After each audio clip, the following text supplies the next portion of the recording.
My name is Devin Washington, My name is Makai Church. and we are part of Victorian Lit Poetry Analysis podcast. And today we'll be talking about The Goblin Market. the play that will be analyzing stars, Devin Washington. and Makai Church, who will be playing Lizzie and Laura, and will also be playing the goblins that are in the play. And today in the podcast, we'll be analyzing themes of Temptation. and transgression.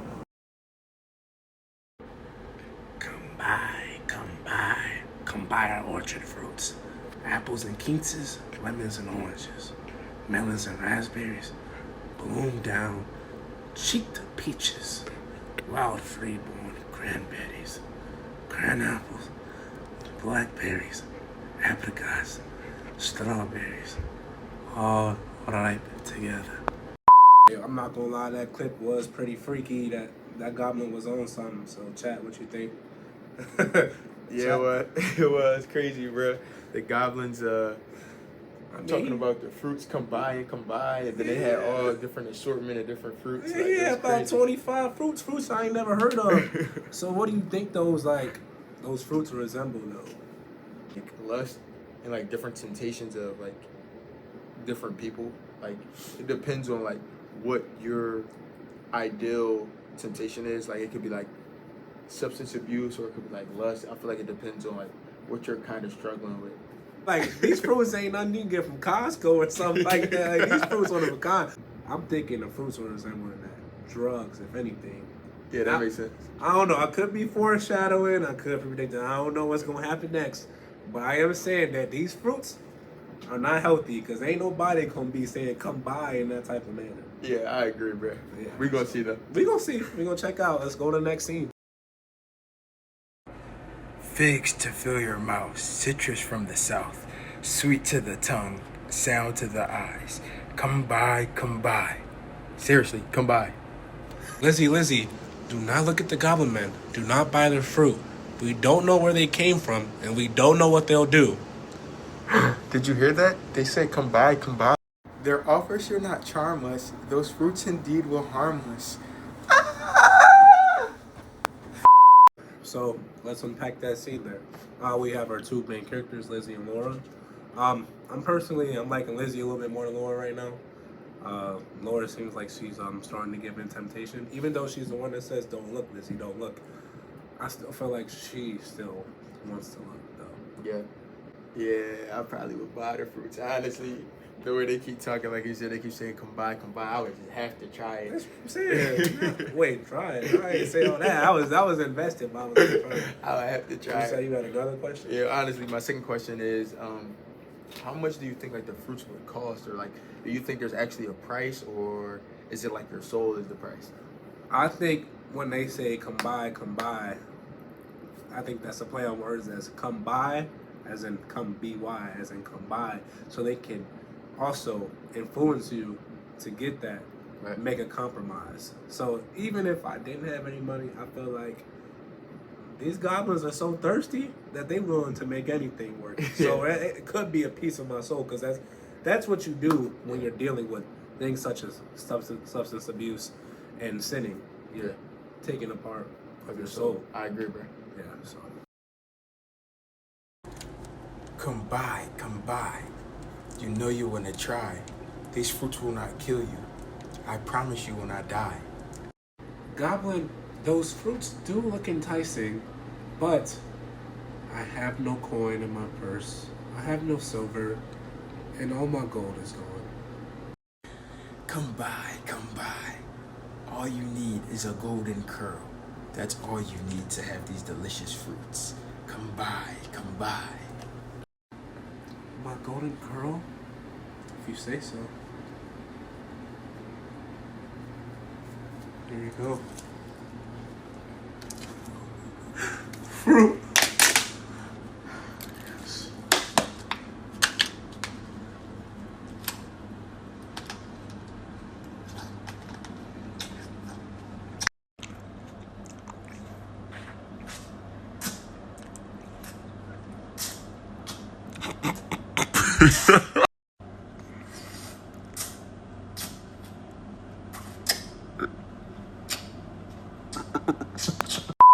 Hey, yo! I told you it was gonna be Laura. I told you it was gonna be you was Laura. right, bro. I thought it was gonna be Lizzie. Nah, but all it took her was to just smell the fruit, see the fruit, taste the fruit. Not only did she taste it though, in the poem it says she sucked, sucked, sucked, sucked, and sucked.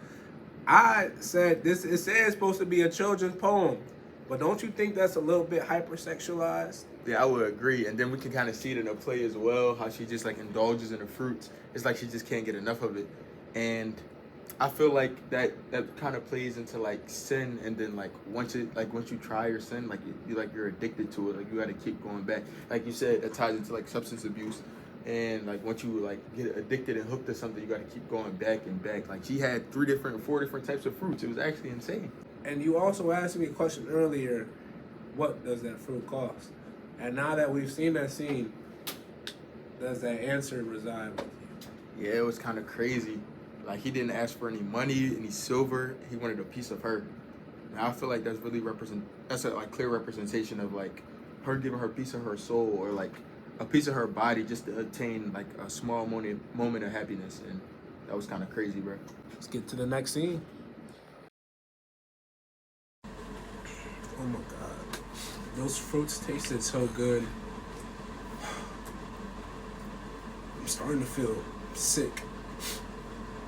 Oh, my hair is turning gray. Losing my hair.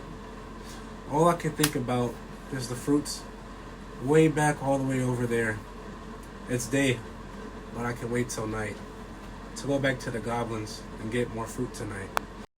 Beautiful play so far. Beautiful play. Really tells it all. Really tells everything that we've seen, we've read in this poem, Goblin Market.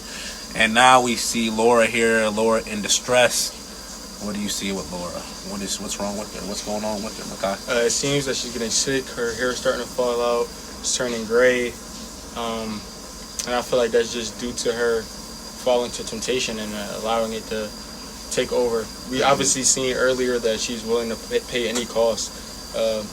Obviously because she gave up a lock of her hair. So it's really interesting to see like where the direction of the play is going to go from here based off of her getting sick.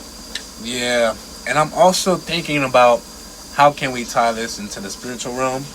And I think this is on the bad side of desires. She had a desire to eat the fruit, and it may have looked really good, and the goblins would have said, oh, it's good for you. However, that was the devil in disguise. And now we see the bad effects, the bad consequences that fruit has brought to her. As you see, her body is physically damaging, and her mental state, all she can think about is the fruit. So that just goes to show that everything that the devil has, which are the goblins in this, it's only going to destroy you. It's short-term pleasure for long-term destruction. Yeah, I agree, bro. Fruit, it reminded me of like an opioid addiction or something like that. When a person gets to that certain point, like they're willing to do whatever to get some more of that fruit. That's true. Actually, I have a question for you. So, since this is very much so biblically related to Adam and Eve, at Eve's, her innocence and purity was gone after she ate the apple. What about Laura's innocence and purity? Is that gone, or is that still there? That's a good question. I think she lost a piece of it, but I feel like it might be able to be restored in the end. Okay. Based on like maybe like she gets like a savior, or someone comes to save her and like makes her whole again. But I do agree she lost maybe a piece of herself that she probably wouldn't have lost if she didn't fall to temptation. Give me all the fruit that you have. I only have 1 silver coin. Nay, come take a seat at our table. Come honor us. I don't want to sit. I have someone sick waiting for me. So take your coin and give me the fruit. What did you just say to me? Nah, that ain't gonna slide with us. Come here. You will eat this fruit. Laura, I'm back. The goblins attacked me, but You are? I managed to get some of the fruit. Where is it at? It's smushed all over my skin. You have to drink it off of me. I think it will heal you. Okay. 3, 2, 1. Well, wow. It was amazing. I'm speechless. Hey, clap it up. Clap it up. I'm giving that 5 stars. Definitely. Rotten Tomatoes. What's the Rotten Tomatoes? 100% Rotten Tomatoes. Acting was beautiful. Now, them actors in there, Mekhi Church and Devin Washington. Elite. Throw them a Grammy. Psych, I ain't lie. That's the Oscars. That's the Oscars. Anyways, though, let's talk about the real themes behind this poem. Like, what can we take away from this after seeing that play? The last scene, it really spoke to me. We talked about heavy themes of like Christian background and Christian belief. I feel like the love of her sister represented kind of like the love of God, like dying on the cross. Her sister sacrificed a lot. She didn't know what the goblins would do to her, and it didn't matter. She was really courageous and went to go get the fruit to try and save her sister, putting her life and body on the line, and coming back and eventually healing her sister through the fruit. So it was kind of amazing. Yeah, I think what I took away from that is that there will always be temptations in this world, and there will always be sins that people commit.